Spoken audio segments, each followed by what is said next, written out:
So, second half of the property auction masterclass, and what we're going to do now is dive deep into some case studies. I have given some handouts which should be on your tables. I was working from home, the printer didn't allow me to print too many of them, so I do apologise. Some of you are going to have to share. So if you could just maybe share one between two, or wherever you can get to have a look at the handout. And I can always ping these out on an email to you guys after if it's helpful. So we left off the first half of the talk looking at how to spot unscrupulous auction traders. I gave you that case study about the hand that was there as a crack, and that was sort of a big red flag, as well as many other ways. But there is a comprehensive list, and you're very welcome to take a picture of the screen now, or in a second. So before we do that, so I put this up there because it's quite an interesting concept, right? What we've been speaking about tonight is how auctions are funneling you in to pay more money for something than you actually wanted to. And most people, not all, but a lot of people don't win at auction. So the question that I ask you, and I think this is a way of thinking about things. Sorry, guys in the back. So a way to think about things is if you win a property at auction, which means you were the person who paid the most amount of money. So let's just assume now we're all here in a room and we're going to buy that house in Catford that I spoke about at the beginning that's being offered at 250,000. And someone in this room pays 450,000 for it and you are the winner. Is that person the winner or are they actually the loser? I think they're the loser. You think they're the loser, okay? And that's now the sort of psychology that we should start to think about in the auctions. You've paid more than anyone else was willing to pay for it. Did you have some kind of magical plan that we didn't know? Did you spot something we didn't realise? But if you didn't, ask yourself, did you win or did you lose? And I'm not saying all auction transactions you've lost. Sometimes you can genuinely buy some really good property, but it doesn't always go that way. So, going forward, to make sure that you don't fall into a trap and that you become educated and that you understand the risks of buying from auction, these are the things you should do. Feel free to take a picture of this screen, but I'm going to just read it out so in case you can't see. It says, read the legal pack, download all the documents, not just one, and then once you've read it, stick it into ChatGPT if you use AI and perhaps ask your solicitor. And then, because it's all written in Old English and you might not have understood the whole thing, go and read it over again, okay? And once you've done that, you should be confident that you've kind of seen most things. In particular, the most important document that if you're going to read any of them is the special, I would recommend you read them all, but at an absolute minimum, read the special conditions. And on your desk, you have a special conditions that I've taken from an auction property which is being sold tomorrow in the Savills catalogue, and just as an example, we're going to look at that together. So, read the special conditions. What next? View the property. Do not just buy a property without viewing it. That is mental. There is a service called Viewber. I'm not promoting them. I'm not affiliated to them in any way. It's like Uber, but with a V on the front. Viewber, and you can go and pay somebody else to view a property on your behalf. Costs between sort of 30 to 150 quid depending on what type of service you want from them, but I still don't think that's as good as viewing the property yourself. I think if you physically can go there and see something and look at it, you know, you should hopefully spot any issues. But maybe if the property is nowhere near you and you buy geographically quite far from you, use Viewber and then view it yourself as well. I mentioned to Google the address and just have a look, you know, because things will come up if you Google the address.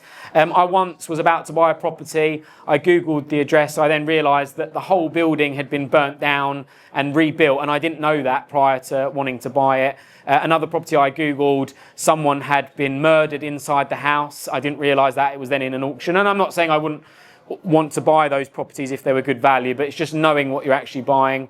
So Viewber. Try to find out who's selling the property.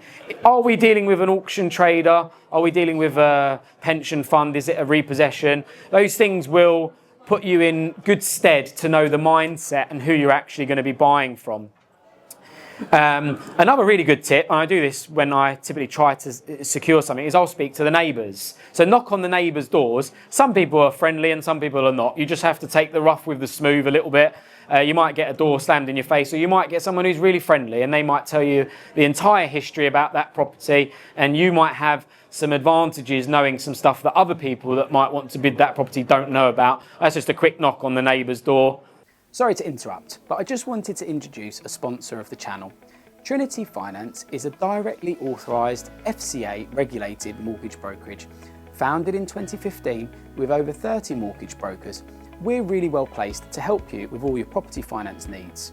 Starting with first-time buyers and those moving home, we also help people remortgaging residential and buy-to-let property. Alongside that, we specialise in ground-up development, commercial lending, HMO funding, mezzanine, auction, and also your traditional buy-to-let. If that's of interest, get in contact with us via email at info@trinityfinance.co.uk, or you can give us a ring on 01322 907 000, and we look forward to hearing from you. If you're brave enough to do so. If there's tenants in the property, sometimes you get these properties sold at auction that are being repossessed, or they've been taken into administration, and sometimes the tenants shut their curtains and lock the doors, and they have all these people coming to view and they won't allow access. So sometimes that's a bit of an issue, but sometimes you can knock on the door and speak to a tenant and you find out they are paying rent. They do have a tenancy agreement. They're not a protected, regulated tenant. Perhaps they, want to stay there, or perhaps they want to leave, and you can find this information out just by actually knocking on the front door, because a lot of the time that information is not in a legal pack because the seller has perhaps fallen into distress, and that's why the property is being sold. Check planning, specifically if you're looking at properties that have been adapted with extensions, loft conversions, if they've been converted from commercial to resi or HMOs, look at the planning and see, does it have planning? Because if it doesn't, you're just inheriting a massive headache where you're going to have to sort out retrospective planning, and you may or may never get that. So do look at that.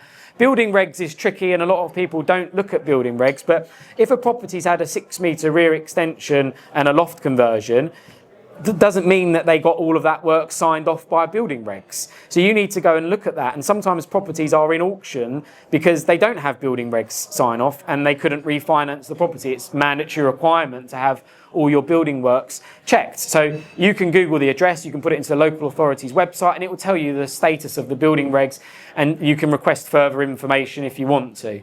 Google will tell you if there's enforcements, but you could look at that and look on an enforcement register. And you can always ask questions. So if you don't know something, you can ask the auctioneer. They're duty bound to tell you what they know. They have to disclose whatever they know. And if they know something, they will tell you about it. But you can also go via your solicitor. So you can ask your solicitor, I'm thinking about buying this. I want to know the answer to this. Could you ask? And if someone's motivated and they want to sell the property to you, they generally will, if they're a good seller, they're not an unscrupulous one who's trying to hold things back, they will give you the information. And finally, I just say, leave no stone unturned. Assume there's a problem and start at that point and then work backwards, and that will leave you hopefully in a strong position. So, is there a better way? Because what we've established tonight is there's lots of risks, there's lots of red flags. You have to be a property expert to decipher all of this stuff and work out whether you want to go ahead. Someone in the room, actually, I won't name them, but they bought a property and I believe they forfeited their deposit, and they're in the room today because they bought a property with making a mistake and didn't realise. So it's not an uncommon thing for that to happen quite often. So the answer is there a better way? Well, that's up to you. If you're going to be a detective, you're going to go through the checklist, you're going to check everything and be confident, and you're going to buy a great value property, then continue, buy a property at auction. But if you're not going to do that and you're going to make mistakes, then there is definitely a better way. So standard conveyancing contracts are like how you buy a car. You would view the car, you'd kick the tyre a little bit, you'd test drive it, you'd check its warranty, you might take a mechanic. Conveyancing contracts in the UK, they are to the purchaser's advantage. You are allowed time to raise inquiries, do your searches, apply for a mortgage, have a survey, waste as much time as you want to, and if you're lucky and you've got a good solicitor, you might buy the property within 3 months. And that's how private treaty transactions work. So they are to your advantage.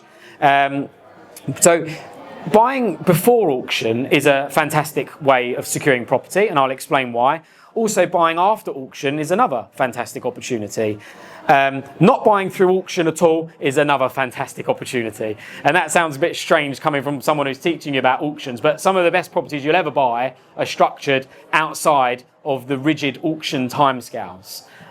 So, you know, securing something, having a 12-month delayed completion, taking it through planning, giving yourself loads of time, and all these creative things that people do. You're never going to get that in an auction contract, okay?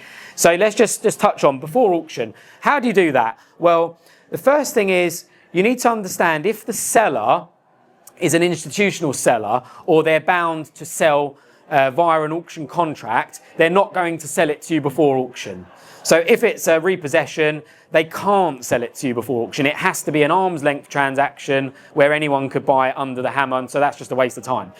If it's a probate sale or a trader or a private individual or a private company that's selling the property at auction, you can use certain tactics, and you kind of need to learn how to do these, and perhaps maybe you could take some education in auctions if that's something you feel is necessary. But what people would do is they understand something known as the critical time. And if I just briefly explain what this is, but if I was selling a property at auction, or if anyone was selling a property at auction, you as a seller will go through lots of emotions until the auction day. And what typically happens is the auctioneer will say to you, don't worry, we're going to sell your property, it's going to go for really good money, just relax, wait till the auction day. And at the beginning you might be feeling a bit bullish and you might think, yeah, this is all right, I'm going to sell my property for good money. And then after about a week, your emotions change and you start to think, what if it doesn't sell for that? What if it sells for the guide price, which I'm not happy with?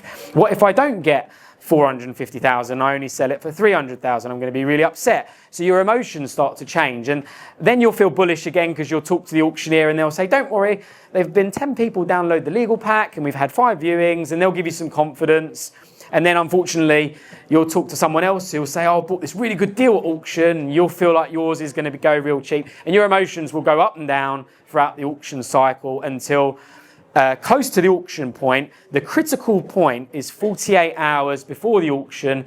Your emotions will be extremely heightened as the seller. You may be subject to do something and have your arm bent behind your back in that time frame. And what I mean by that is, if you want to buy before auction, the best time to proposition your offer to a seller is in that 48-hour window. And this is typically how you would do it if you want to try and do this. You would, normally it comes best from your solicitor. So get a really good friendly solicitor, you draft the email and you forward it to your solicitor and you say, can you send this to the seller's solicitor? Forget about the auction house. You don't need to contact the auction house at all. Go through the legal pack, find the seller's solicitor's details, just Google it, get their email address. Ask your solicitor to draft an email which will read something like this. I'm writing on behalf of my client. I can confirm we are willing to exchange contracts today at £300,000. I can confirm that I'm currently holding funds of 10% to exchange contracts today. We will not be bidding in 48 hours at the auction. We do not buy property under auction sales. We want to buy it now. Okay, now what happens to the seller is they've listed their property at 250,000. Their reserve can't be more than 10% above the guide price. That means their reserve price is 275,000. You've now made an offer which is 25,000 above what they were willing to sell the property on based on what they've listed it for. And what you've done is you've created some critical emotion that they have to think about whether they would want to accept this or not. Some people will and other people won't. And that's probably one of the best ways to try and do it. If you did it on the first day, they're just going to wait. They're not going to accept it as soon as they've put the property into an auction. But that 48-hour window is really good. The second window is the 48 hours after the auction has finished. So if you've gone through all this hardship of putting your property into auction, you've had all these emotions, and then auction days come and your property's not sold, and that does happen to some people, that 48 hours after, you're going to be really down in the dumps. You're going to be thinking, it's not sold, what am I going to do? How am I going to get rid of this? Am I going to put it again in next month's auction? Is it going to sell for less money? And so again, if you put an offer to someone after and say, I've seen the property's not sold, I was thinking about buying it, I thought the guide price was too high, I'm willing to buy it for this, I can exchange today, or from your solicitor, and you are and you perform and you do what you said you're going to do. There are some amazing opportunities to buy a property post-auction if you proposition it in that way. One of the massive advantages of buying a property pre or post-auction is that you can do it under your timescales. So you can say, I'll exchange today, but I need 56 days. I can't do it in 20 days. And if you buy a property post-auction, you can say, I'll exchange today under auction contract, but I need 3 months. And so that's down to you how you do that, rather than buying it under the hammer where you are bound by the special conditions in which the property is being offered. So pre and post are much better ways to buy at auction, but equally buying under no auction is also fantastic. Sometimes people need stock, and so they want to buy through auction to guarantee property coming in, and sometimes you can get good deals, but the best thing to do of always is to find out who the seller is. Then you know, are you wasting your time?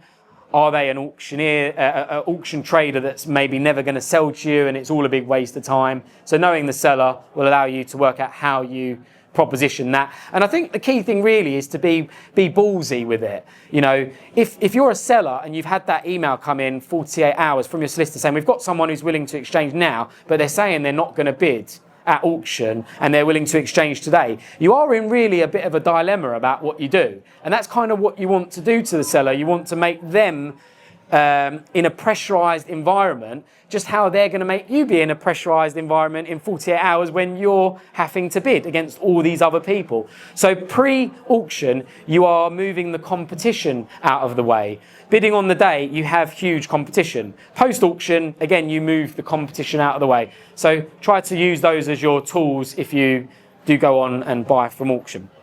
Cool. Right, so we're going to move to case studies.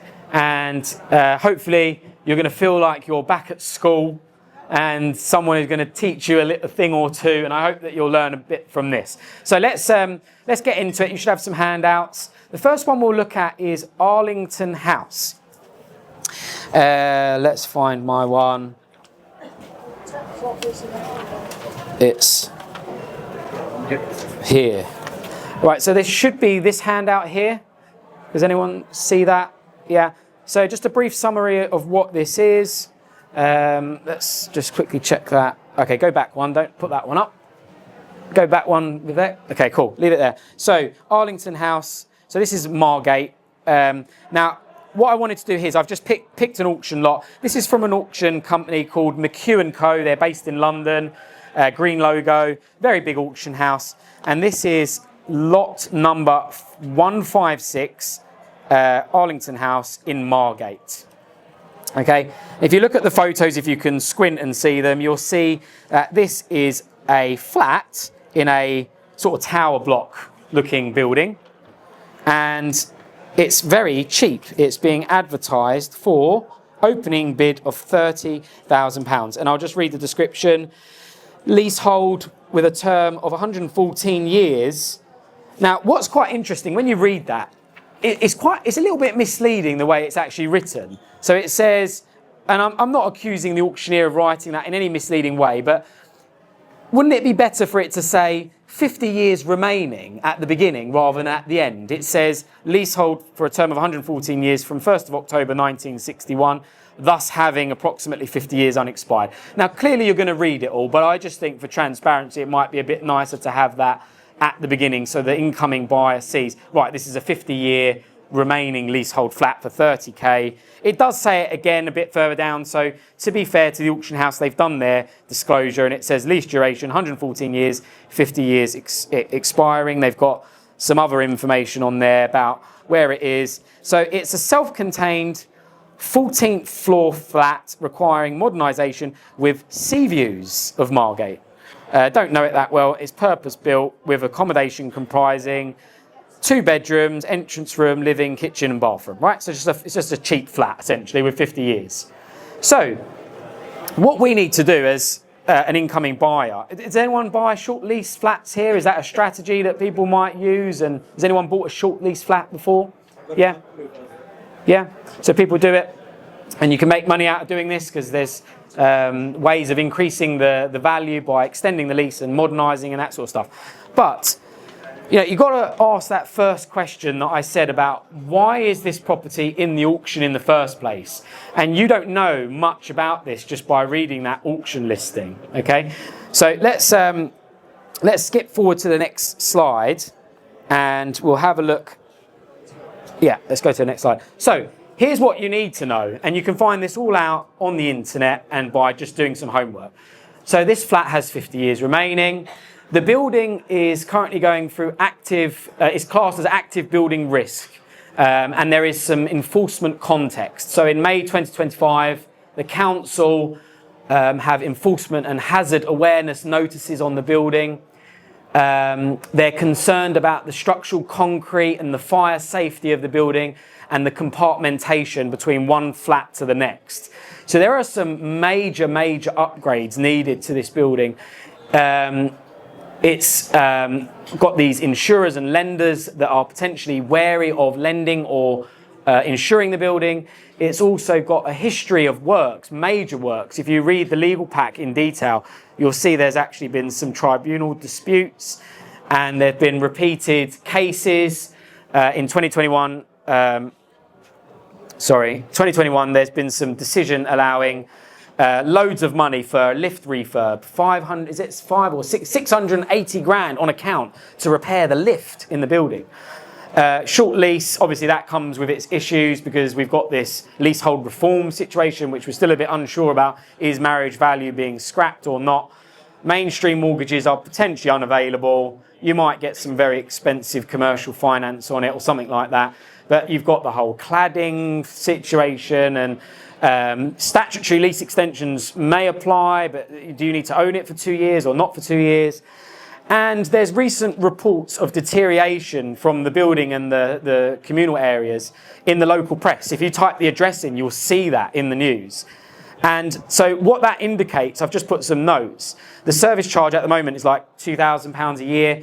It's likely to be going up massively to £3,500 a year. It's a lot of money, like £300 or £250, £300 a month on a service charge for a small flat that's like 30k. It doesn't seem right.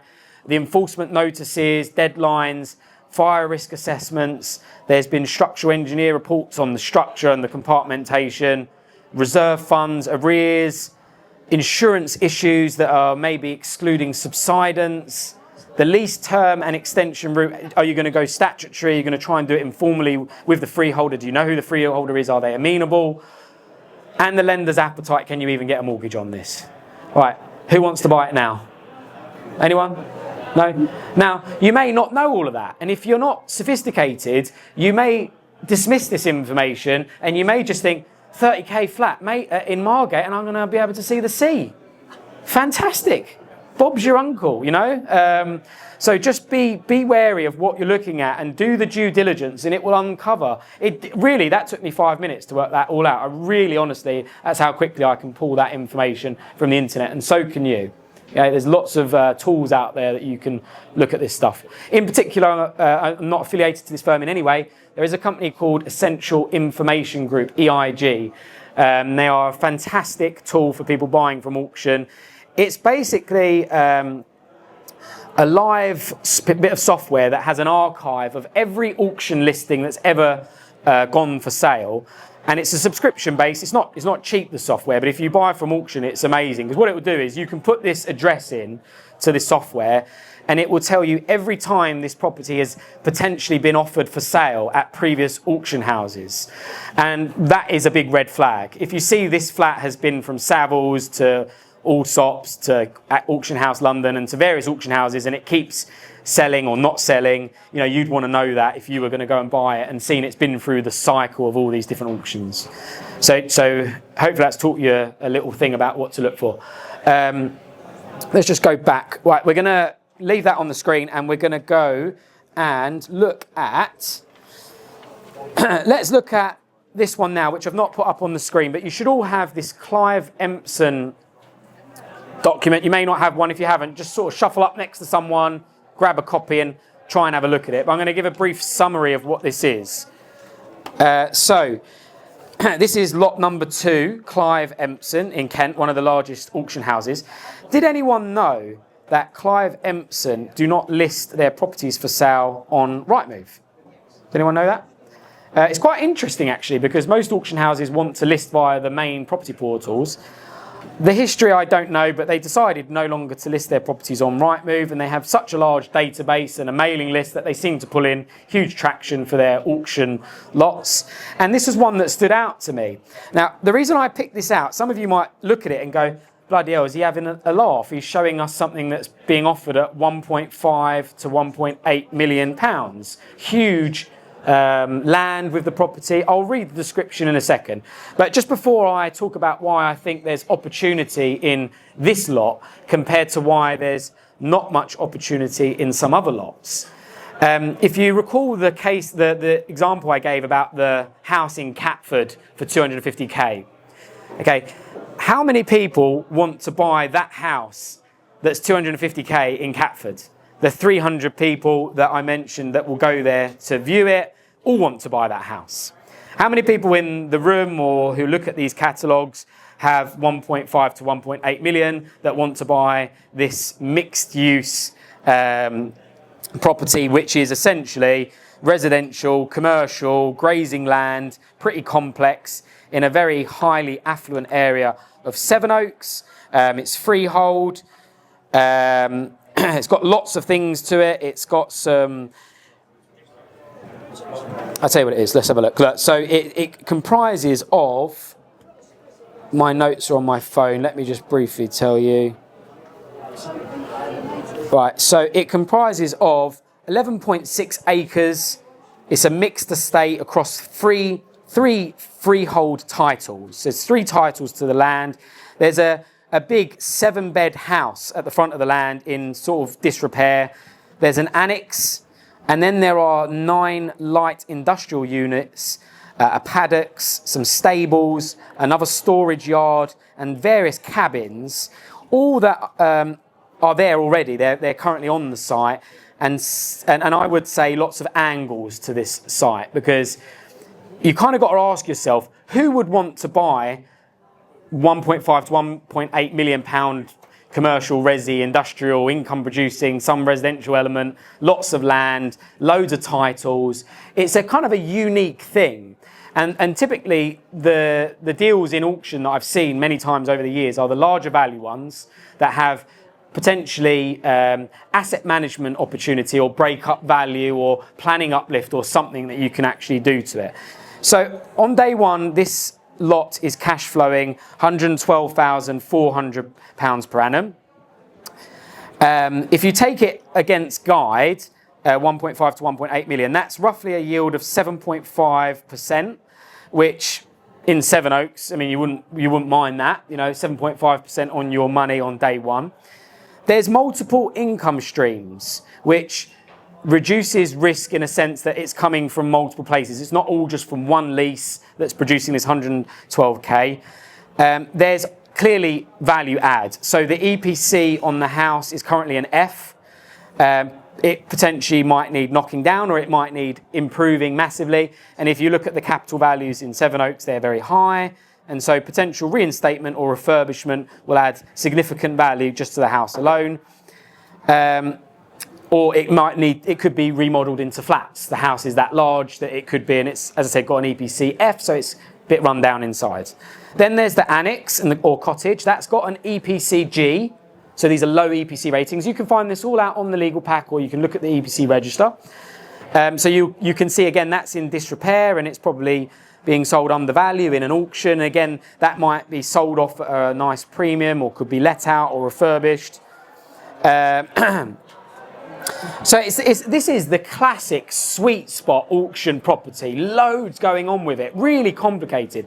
You kind of think to yourself, why didn't they asset manage it first before they put it into an auction? Why didn't they sell off the cottage, sell off the house, sell off the land, sell off the industrial unit separately? There's so many parts going to it that which buyer wants to buy all of this mixed up stuff? So it's the asset management opportunity that's good. One of the good things is all of the commercial units, if you look at the EPCs, they're either Bs or Cs. So they've had this kind of program of works done on them already, and they've been upgraded. And that's quite interesting because you can kind of have income coming in on day one without a huge amount of work, but they could be potentially geared up a little bit.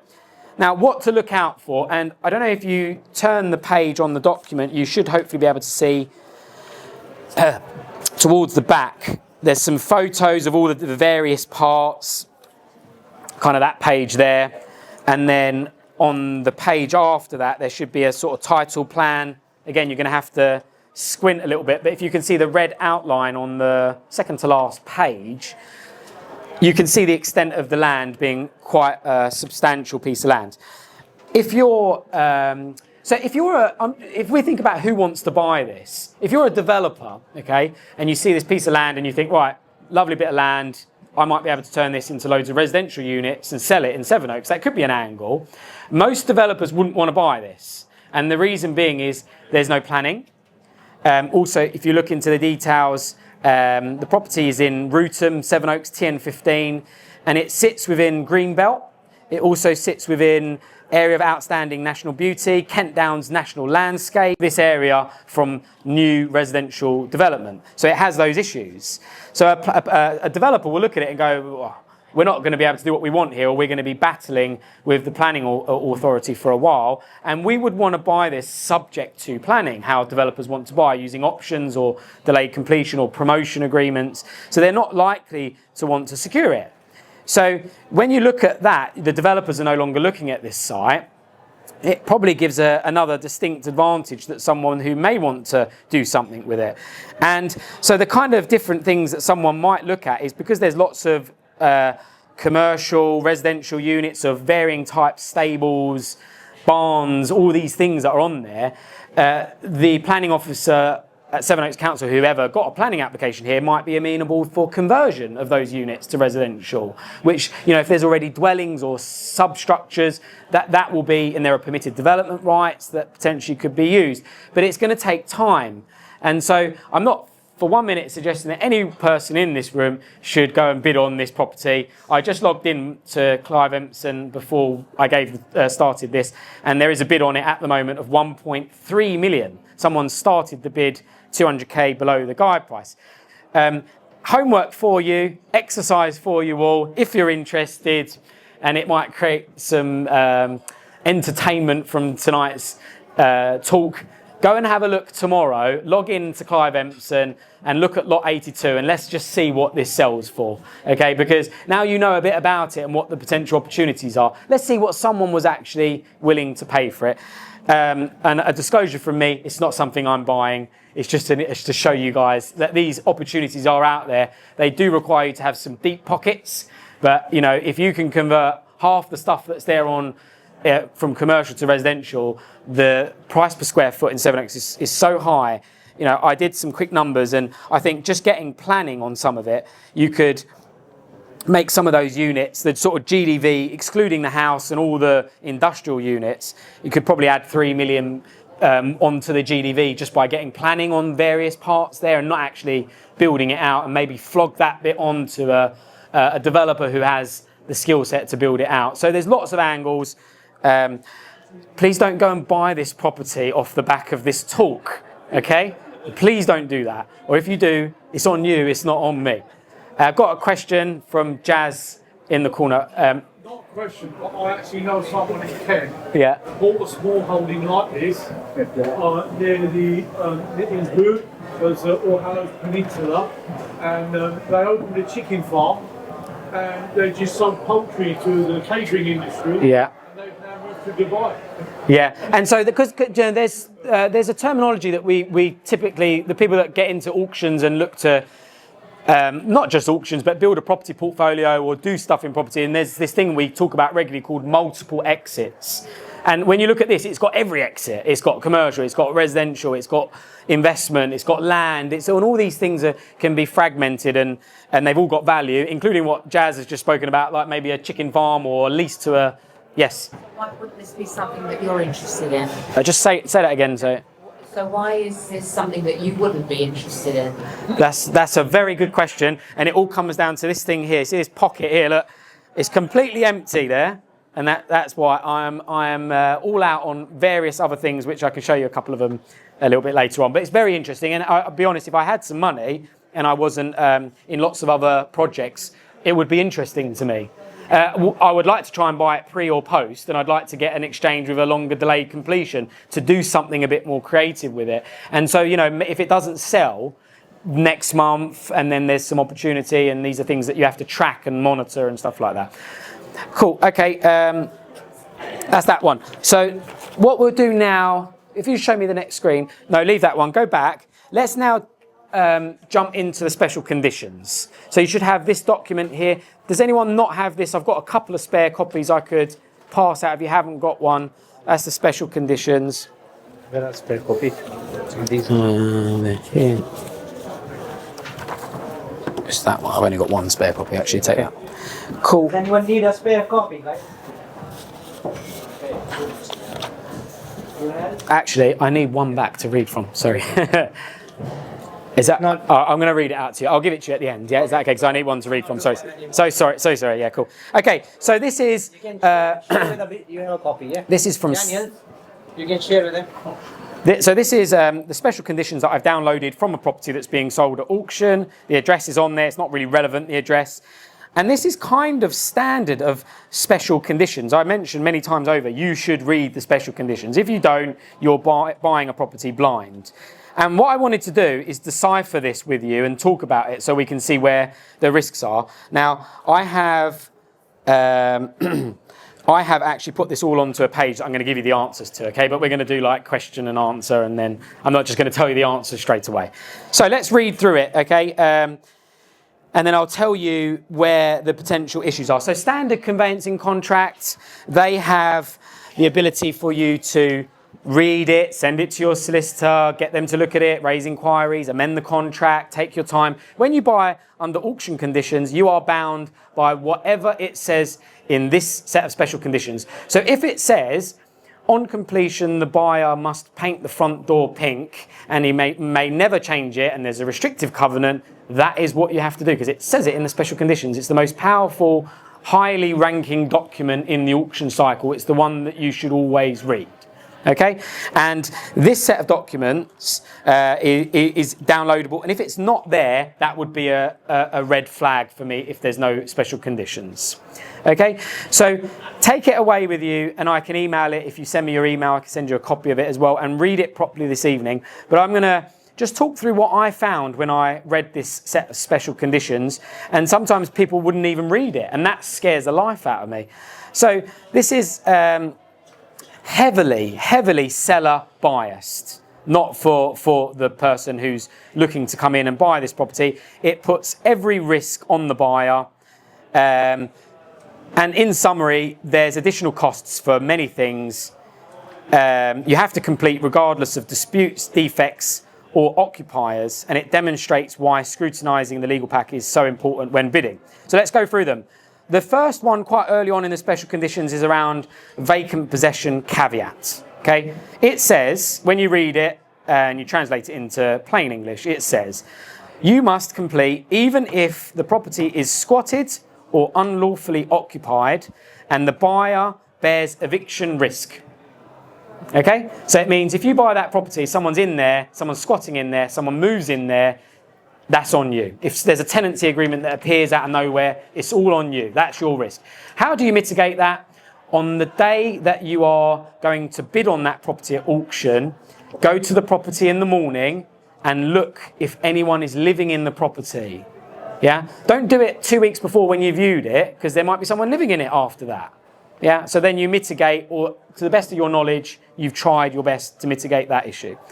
The buyer assumes risk from exchange. That means you have to insure the property from exchange of contracts before you've actually completed and bought it, and yet there is no obligation for the seller to insure the property from exchange of contracts. It says that in this document, okay? There is limited title guarantee. That's a long explanation, but there's different guarantees when you buy a property. The best is absolute guarantee. This has limited guarantee. You could ask the seller why it has limited guarantee. You could ask your solicitor that. Every property that's being traded by an auction trader will have limited title guarantee because they've exchanged and they haven't completed and they're doing what's called a back-to-back transaction. And so you have less guarantee on the title. And it says that here. The seller may not own the property yet. That's what it says in the special conditions. So they may have exchanged, taken control and not completed. Does this stink like an auction trader to us already? Are you getting the feeling that that is what we're looking at here? So completion is required even if the seller is not the registered proprietor. Why would it say that in the special conditions? It's quite unusual for it to say that. And I'm not necessarily saying you wouldn't still buy a good deal, but you need to know what you're doing. Planning and regulatory disclaimers. All planning breaches, building regs and notices deemed are the buyer's responsibility. Neighbour disputes, disclosed access dispute and neighbouring property, litigation risk is on the buyer, nothing to do with the seller. The buyer must pay the following: £650 for searches. Cool, that's a bit steep, isn't it? How much do they cost? £250, £300 for searches? Why are they £650 and the buyer has to pay for them? £150 plus VAT engrossment, £750 plus VAT notice to complete, that's if you don't complete in time, and then the real killer, hidden in the special conditions, right at the very end of the special conditions, the buyer has to pay 2.99% plus VAT of the purchase price. And how many people are going to miss that because they're not even going to read the special conditions? Completion timing. The seller can delay 10 days without penalty, but the buyer is penalised for late funds if they complete after 2 p.m. So if the seller doesn't want to complete, they can say, oh, I'm not ready yet, give me another 2 weeks and I can do it in 2 weeks' time. But you as the buyer, if you don't complete at 2 p.m, you're given no time and you forfeit your deposit. That's what the special conditions say. The buyer is responsible for missing keys or missing deeds. Condition is sold as seen, including structural issues and any Japanese knotweed. You can't go back to the seller about that. No inquiries are to be raised after exchange. If we choose to answer the inquiries, you will pay £350 per hour for our solicitor to deal with your inquiries. The deposit must clear within 2 days of the auction transaction. Failure to clear within 2 days rescinds the contract, and the buyer may still sue. The seller may still sue the buyer. So you've actually got to get the money, and if your bank is really slow at transferring it, or you mess about at all, you may lose your deposit and then be sued. Representation exclusion. Auction particulars are not binding, and only solicitor replies are valid. Therefore, anything the auction has told you is not valid, it's what the solicitor says. Now, does that sound like a set of conditions that you immediately feel like, oh, this is really in my favour, all of this, and I'm going to dive right in and secure the property? Yes or no? So be careful. The takeaway from this, I've written, I'll email this out for anyone who emails me and wants a copy of it. This is an extreme example of seller favourable terms. The buyers face hidden costs, weak title protection, unresolved disputes, and no recourse for any defects. Read the special conditions. Okay, so I looked at that this morning, by the way. I just logged into an auction house. I looked at a lot number between 1 and 50. I got a good sense of things that are being traded now. I look at sort of houses that are way too cheap, and I went for a couple and I just instantly saw it and thought, I'm going to just download this, read the special conditions, and it was the first property I clicked on to look at. I didn't look for it for very long. I found it straight away, and then I thought that would be a really good example to show you. Cool. Okay, so that gives you an idea of what could look good, what could look bad, what you potentially really need to look out for, and how the special conditions can be completely against you. Now, like I said, buying before or after auction, you can say, I don't want to be bound by the special conditions, I want the standard conveyancing contract. You can do what you like, but if you buy under auction conditions under that hammer, then you're bound by that document. So bloody read it at least. The amount of times, that people don't even read it, it's just, I can't understand that, but there we go. Right. So, a little bit of time to talk about a couple of properties that I've bought from auction. So this is a property that I purchased from a London auction house. where it was a large detached property. And it's just to give you a bit of a story around it. Some people will know this story already. It was a commercial building actually on day one, but when you look at it, it looks like a residential building. And it was previously used as a daycare centre. If you can see here from the photos, it was, kind of commercially changed internally. So it had, at the time of purchase, it had D1 use class. And I bought this with a business partner at £470,000 under auction transaction. The seller was actually the council, so I knew who the seller was. I read the documents. Trust me, I did my due diligence, okay, like more than you could ever imagine. And what I discovered by, I would say, putting the detective hat on, understanding caveat emptor, leaving no stone unturned, and really diving deep into this, was that there was an old document, I think it might show on the next screen, let's have a look. There was an old document that was actually in the archives of the planning portal, and up at the top there, it says, point number 6, in the event of the termination of the use hereby approved, the premises shall revert to residential use class 3, forthwith. So this document wasn't in the legal pack. It wasn't readily available. It wasn't shown or highlighted on the auction particulars. It was on the planning portal in an archive. You had to go back and find a really old planning portal, and then you downloaded this document. So before I bid on this property, what that meant to me is I had a D1 use class building which had no permitted development rights and would require full planning to convert it into something that was residential. And if anyone knows, change of use from something that's business potentially has some pushback from council on the basis that they don't like loss of business in certain locations. So that was always going to be a real big challenge. But the advantage to me was I read this term that was in the archive, and it gave me confidence that actually, because Dartford Council, where the property is located, who was the seller, sold the property and vacated the building and were no longer using the building, the C3 use class was implemented on the day that I bought the property. Funny story, I then submitted, as soon as I bought it, I submitted a certificate of lawfulness application for conversion from C3 residential to C4 6-bedroom HMO. It's one of the strategies that I use, convert houses into HMOs in sort of professional working type tenants.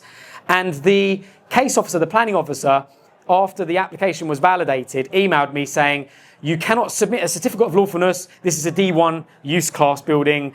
We are going to refuse your certificate of lawfulness. And I wrote back to him and I attached this document and I referenced, please read point 6, Dartford Council are the seller, and the D1 use class has been revoked on termination and sale of the property. The property is now a C3 dwelling, and I can assure you the permitted development rights do apply to this non-Article 4 area. And lo and behold, I was issued a certificate of lawfulness from the council, and the property was then converted into a 6-bedroom HMO, which you'll see some pictures on the screen next, where we put lovely tea stations, some en-suites, and the property is currently generating about £6,000 a month, and it was valued at market value £700,000 for a 6-bedroom all-en-suite HMO in Dartford. So very happy, purchase price. There was a considerable spend to get it to that spec. I'm not trying to convince you that I did it all for free, but it was the unique advantage by knowing what I wanted to do that allowed me to buy it for that price when perhaps other people didn't know that. And that was the kind of story that I wanted to show you. Let me just see what's on the next slide as well. So alongside the property, it also came with a piece of land. And very long story cut short, I did put planning application in. There's a church here which is like a locally listed building, and they used to park cars on the land that they never owned, so they got quite upset. We were trying to do something with it and kicked off and put some objections in, and unfortunately the planning application was refused for a couple of things that I was trying to do with it. We tried to extend the existing building onto land. We then got refused for that. We tried to put a new dwelling on the land. We also got refused for that. But this land was, in my eyes, free. So when I refinanced the HMO, which is that building over there, I title split, that crazy magical thing that people do that spend a fortune on courses learning about title splitting. I just drew a land registry compliant drawing, and when I remortgaged, I told the lender, please keep the land. And I erected a fence, and the land was separate from the rental property that's here. And all I did was I just said, well, I'm not going to do anything. It's had refused planning. So I just put it into the auction, and someone paid £59,000 for some parking, essentially. That's what they're going to do with it, because there's nothing you can do with a very small piece of land that's had refused planning applications twice over. So yeah, that was that one. This is another property that I purchased from auction a while back now. This was sold by London and Quadrant Housing Association. It's in Welling, in Bexley, in Kent, and the seller was genuine. They were a housing association. The property was tired. Now, what I found quite interesting on this one is that the picture was a little bit misleading, because it shows this semi-detached house in pebble-dashed front with a bit of disrepair. But what it didn't show is that the boundary to the property is somewhere over here. And you had to view it to know that. And I'm not for 1 minute saying people didn't view it. They flocked to view this property. It was very popular. But I bought this, I think it might say on the next slide, no, it doesn't, go back one. So I bought this for 340 odd thousand. We submitted planning for 8-bed double-storey side extension, double-storey back extension, single-storey rear extension. We took it back to a shell. As you can see on the next picture, what we did to it in the top left, we then converted it into 8 bedrooms. It's got 6 en-suites and 1 shared bathroom, and it revalued at 850,000 quite some time ago, and it produces in excess of 80k per month in rental income.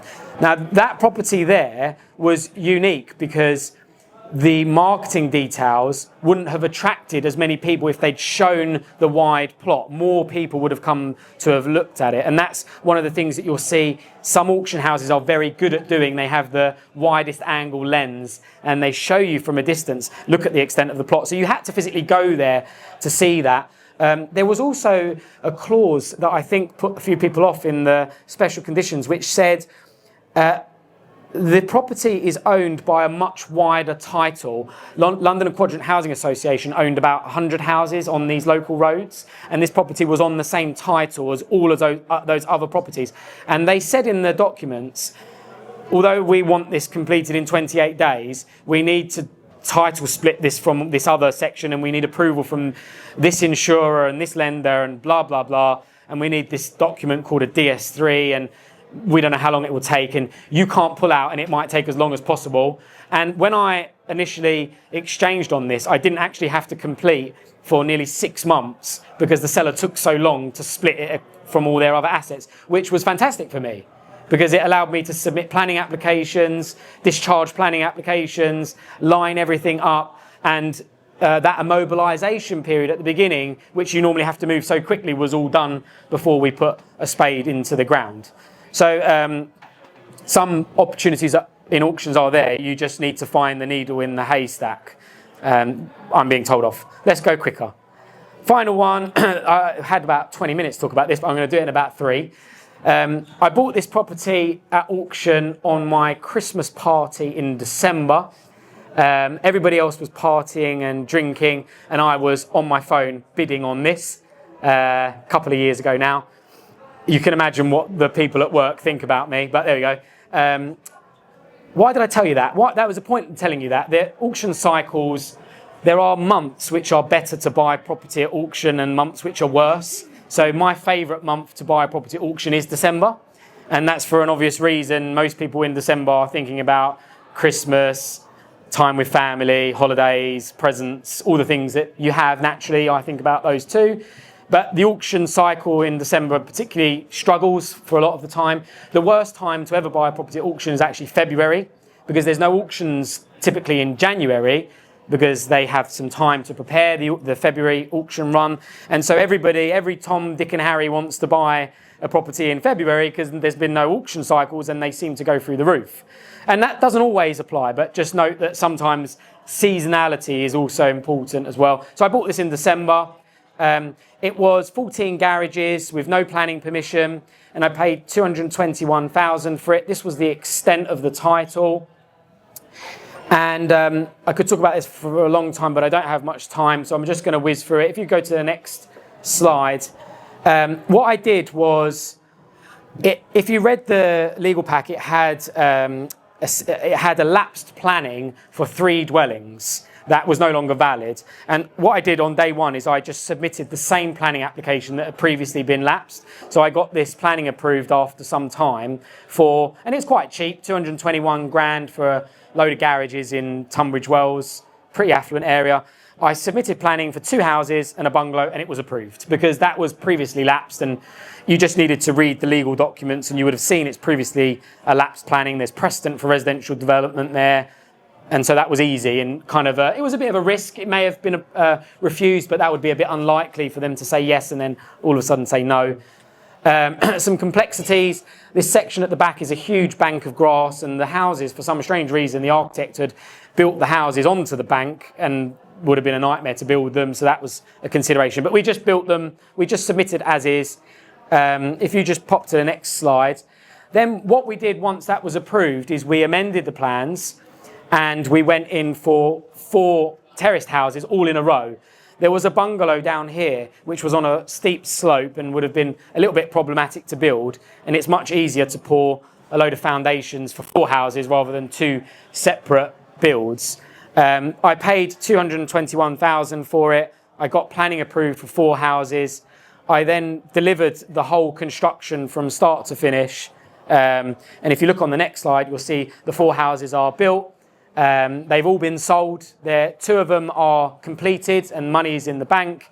2 of them are within 4 weeks of completion. They turned out fantastic. I learned a lot along the way. We staged the houses. The GDV of the site was 2.26 million. So I bought the site for 10% of the GDV, which, if you know about property developers, there's a thing which is kind of expired and non-existent anymore, about a third. Well, mine was a 10th, and then a load of profit on the back end because I bought it really well. And so these deals are out there, but you need to find them. You need to be, perhaps Christmas time, you might start browsing the auction catalogues with a bit more enthusiasm, and that might find you some luck. So I hope that you've enjoyed what I've shared with you tonight. I'd love if you could follow me on socials and all that sort of stuff. I'm gonna, for anyone who wants this, I do have a gift for you.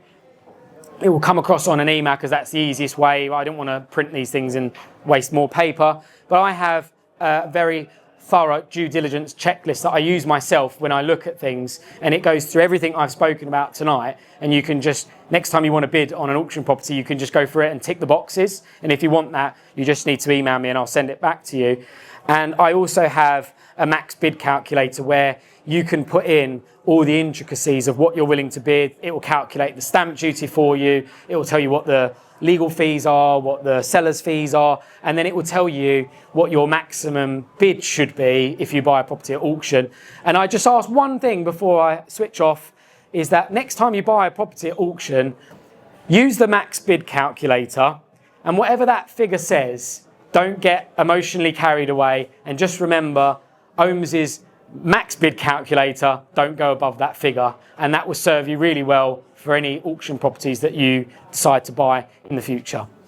So finally, you've got a QR code here which links to my Instagram page, my email, and various other bits, podcast and YouTube channel and that sort of stuff, if you do want to follow any of it. A lot of that stuff takes effort for us to do, and I don't typically get anything back for it. I don't know if you know, YouTube give you 0.0001 pence for every person that likes and comments, so there's no money in that. I do it because I'm passionate about it, but if you do want to get on there and have a look, I'm sure there's some value on that side of things. And thank you so much for being here and listening to that. Ladies and gentlemen,